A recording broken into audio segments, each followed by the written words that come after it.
Have you ever noticed those small, almost unconscious habits we develop over the years? The ones that become so ingrained, we barely even register them ourselves. Hmm. It's interesting, isn't it? How often others quietly pick up on these subtle shifts in us. Yet, maybe out of kindness or perhaps a touch of discomfort, they rarely say anything directly. That's so true. It's a common dynamic. So today we're taking a deep dive into exactly that. Our mission really is to shine a light on 5 common behaviors that tend to become more noticeable as we age. Okay. These are actions and tendencies that others definitely observe, but, well, they seldom mention them. Right.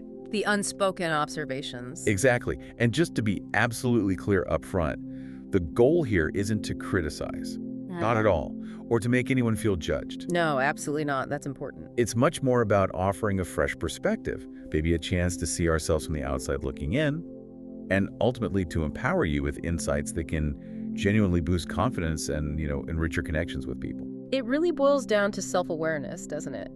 Understanding these subtle cues isn't about trying to look younger or constantly impress people. Right. It's more fundamental. It's about harnessing the quiet power of our daily choices. When we tweak these seemingly minor details, the ripple effects can be pretty significant. Yeah. They can really enhance how we feel about ourselves and the quality of our interactions. It's actually surprising how much impact a small shift can have. And the source material we're drawing from for this deep dive is incredibly insightful on this. It looks at observations of everyday behaviors. It provides not just what's happening, but also explores the underlying reasons why it matters. And crucially, it offers actionable solutions and some really relatable real-life examples. Which makes it practical. Exactly. So let's begin by exploring something that might seem simple, yet often goes unnoticed until maybe it becomes a pattern. Okay, I'm ready. So the first area people often observe, even if they'd never dream of uttering a word about it, is a subtle slip in personal grooming. Ah, yes. The small things. Right. We're talking about those little details. Yeah. Maybe a fingernail that could use a trim, hair that's become a bit unruly, perhaps a missed spot while shaving, or even, tiny food remnants after a meal. Little things. It's not necessarily about being generally unkempt, but more about those small details that can gradually accumulate. And it's a very common occurrence, actually. Often it happens without us even realizing it. As our bodies change with age, maybe fine motor skills shift a bit or vision isn't quite as sharp as it once was. Sure. That makes it genuinely harder to spot when a little touch-up is needed. So it's rarely about a conscious lack of care. It's often more of a perception challenge, really. That makes sense. And what do these accumulating details subtly communicate?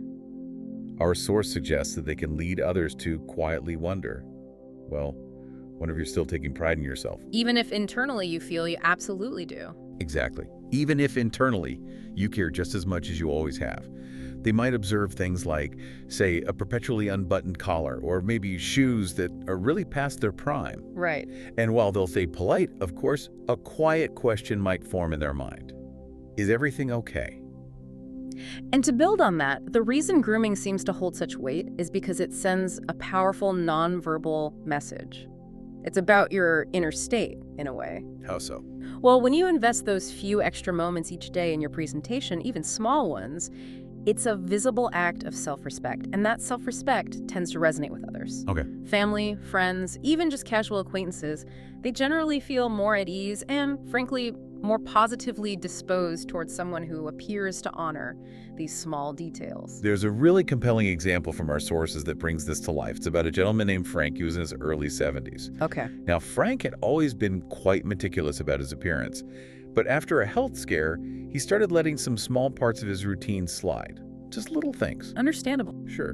And his neighbors definitely noticed, but they felt, awkward. They didn't mention anything. Right. People usually don't. But when Frank eventually became aware of it himself and started putting in that little bit of effort, again, tidying up, polishing his shoes, that sort of thing, he felt a tangible difference. Interesting. Yeah, he recounted that people seemed to treat him with noticeably more warmth and attention, simply because he'd re-engaged with those small details that, as he put it, speak louder than we often realize. That's a great way to put it. So it underlines the point. This isn't about vanity or chasing youth. It's really about a quiet, powerful affirmation to yourself and to the world that you still take pride in who you are. Well said. It's about dignity. All right, let's move on. Let's turn our attention to a second point. The habit of complaining too often. Negativity, yes. This is another pattern that can subtly register with others, yet very few people will ever actually bring it up directly. It can start almost imperceptibly. Well, maybe just a comment here or there about the mail being late again, or an unfriendly checkout clerk, or, the inevitable aches and pains that many of us encounter as we get older. Right, everyday annoyances. Exactly. But when it becomes frequent. Yeah, it's fascinating how a seemingly minor habit like that can sort of evolve into a really noticeable pattern. Our source material suggests something interesting here. What's that? That while people might not consciously think, oh, this person is being negative, they gradually start to associate your presence with a feeling, often a draining one. Ouch. That's tough. It is. They still care for you, of course they do, but it just becomes simpler for them to maybe offer polite nods or quickly change the subject rather than engage with what feels like a steady stream of grievances. That really highlights the challenge, doesn't it? Frequent grumbling, even if it feels like just venting to you, can unintentionally overshadow the truly warm, insightful person you actually are. Absolutely. People are naturally drawn to those who uplift them, people who bring positive energy into a conversation. Yeah. And the source material is quite clear on this. There is a big difference between openly sharing a genuine struggle, which is healthy, and getting caught in a kind of perpetual loop of negativity. So the impact is really about perception. Exactly. The broader impact is that people's perceptions can become clouded by the overall tone of your words, and it can obscure your true self. Our source mentions an 80-year-old gentleman, Harold, known for having an incredibly kind heart. But after his wife passed away, he started viewing almost everything through a much gloomier filter. Understandable. Grief does that. Totally understandable. But his friends, who loved him dearly, found their visits becoming shorter, less frequent. Not because they didn't care, but because nearly every conversation just circled back to something negative. And Harold probably didn't even realize it. Exactly. He genuinely thought he was just sharing his day, the ups and downs. But the turning point came when his granddaughter gently, lovingly pointed something out. What was that? She noticed that when he reminisced about happy memories, shared something positive, everyone in the room just leaned in. They smiled. The whole atmosphere changed. Wow, that's such a poignant observation. Isn't it? So Harold took that to heart. He made a conscious effort to balance things, to share moments of joy and gratitude alongside his struggles. And the outcome? His visitors started staying longer, they engaged more deeply, laughed more freely, and seemed to leave with a noticeably lighter spirit. That's a powerful shift. It really is. So the takeaway here is quite profound. The words we choose, particularly as we mature, don't just shape how others see us, they significantly influence how we feel about ourselves too. Balancing life's inevitable challenges with appreciation and positive energy truly invites deeper connection. That makes perfect sense. Okay, let's unpack our third observation. Interrupting or dominating conversations. The conversational bulldozer. We've all encountered one, maybe even been one sometimes. Right. And this is often deeply felt by others, but it frequently goes completely unnoticed by the person actually doing it. That's the tricky part. And it's usually not born out of rudeness, is it? Often quite the opposite. No, absolutely. Our source highlights that it often stems from a really genuine desire to connect. To share hard-earned wisdom, maybe, or relate a personal experience to what someone else is saying. Good intentions, usually. But the unintended consequence, well, it can be significant. While you might be eager to contribute your story or insight, those around you, especially maybe younger individuals, can start to feel unheard. Overshadowed. Exactly, overshadowed. They might begin to hold back their own thoughts or just simply stop opening up as much because they sense there's just not much space left for their voice. And critically, they rarely say anything directly about it, do they? They just sort of nod politely and maybe, over time, subtly withdraw a little, pull away. That's the subtle heartbreak of it, isn't it? Our source really emphasizes this point. Everyone, regardless of their age, yearns to feel heard and valued. Fundamentally, yes. So when we jump in too quickly, or consistently steer the conversation back to our own experiences, even with the best of intentions, we can inadvertently send a message. What message is that? That maybe others' contributions are, well, less important. It's not just a conversational slip-up. It's actually a missed opportunity.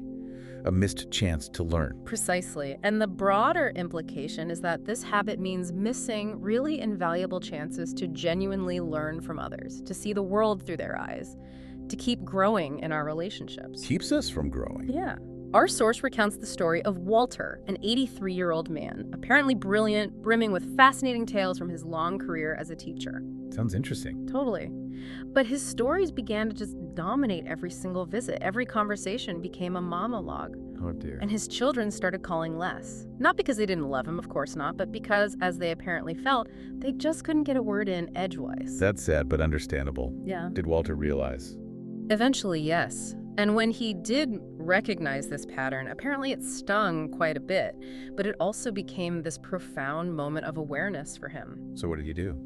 He began consciously practicing what he called the art of listening first, actively asking thoughtful questions, really allowing others to fully share their thoughts before he jumped in with his own. And did it work?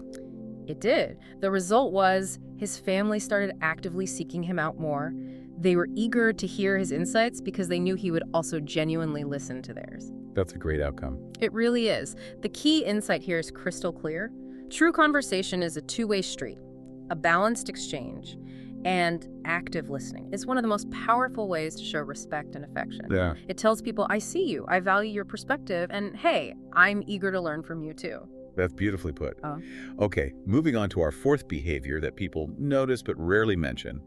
Dressing in clothes that are perhaps worn out or mismatched. Right. The wardrobe situation. Now, let's be really clear again here. This isn't about needing to be a fashion plate or trying to appear younger than you are. Not at all. No, it's not about trends. It's about those seemingly small details in our clothing choices that quietly convey how much pride and care we're putting into how we present ourselves to the world each day. It's surprisingly easy for this to become a subtle pattern, isn't it, in our daily routines. Over time, those comfortable old favorites, the faded shirt, the pants with slightly frayed hems, those comfy scuffed shoes. We all have them. We do. They can become our automatic go-to, and we might just stop noticing how tired they actually appear to others. Right. And while people will still smile and greet you warmly, they do register it. The subtle question that kind of hangs in the air for others is, what message are these clothes sending? And our source suggests that people might quietly wonder if you're feeling a bit down, maybe, or if you're struggling somehow, or perhaps if you've just stopped caring about those outward signs of self-respect. It becomes a visual cue. Exactly. What's particularly insightful from the source is the idea that clothing tells a story long before you even open your mouth to speak.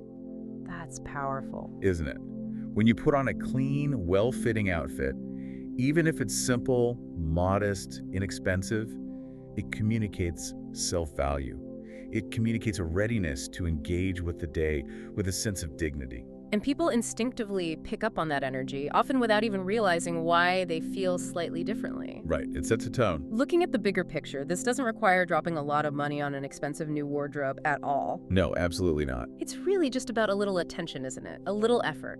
Choosing clothes that are in good condition, that fit reasonably well, and that genuinely reflect the care you have for yourself. Our source shares the story of Leonard, a 75-year-old man living alone after his wife passed away. Okay. Apparently, he had always dressed quite sharply when she was alive, but gradually, bit by bit, his appearance slipped. His daughter gently observed one day that when he dressed as he used to, he just seemed happier. A kind observation. And that people around him responded more positively too. Interesting feedback loop. Totally. And Leonard apparently really absorbed that observation. He didn't rush out and buy a bunch of new clothes. He simply started taking a bit more care cleaning and mending what he had, choosing his outfits with a little more conscious thought. Small changes. Tiny changes. And he said he felt like a new man. People responded to him differently, and he found himself carrying himself with more energy, more joy. That's wonderful. It really is. So the profound takeaway here isn't about impressing others just for appearance's sake. It's much more about honoring yourself. Yes. And signaling to the world and to yourself that you're still engaged, still invested in life. And that positive energy is truly magnetic. People are drawn to it. They really are. Self-respect radiates outward. Okay, and finally, our fifth point, showing impatience in public.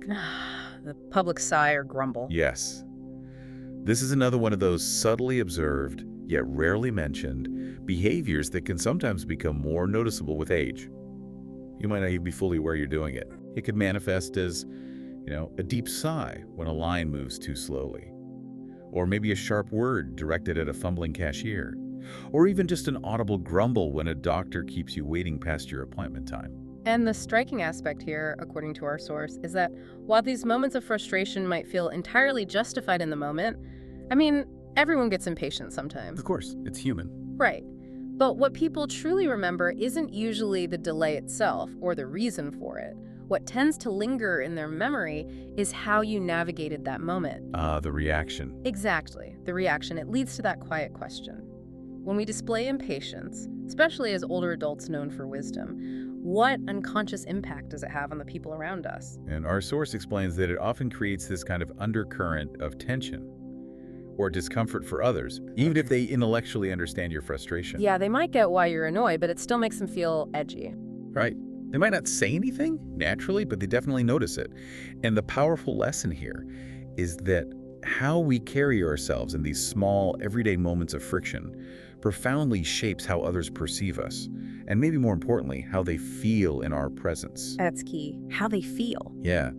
When you manage to remain calm, maybe kind, patient, even when faced with those minor annoyances, you offer a kind of quiet gift to those around you. A gift of calm. Exactly.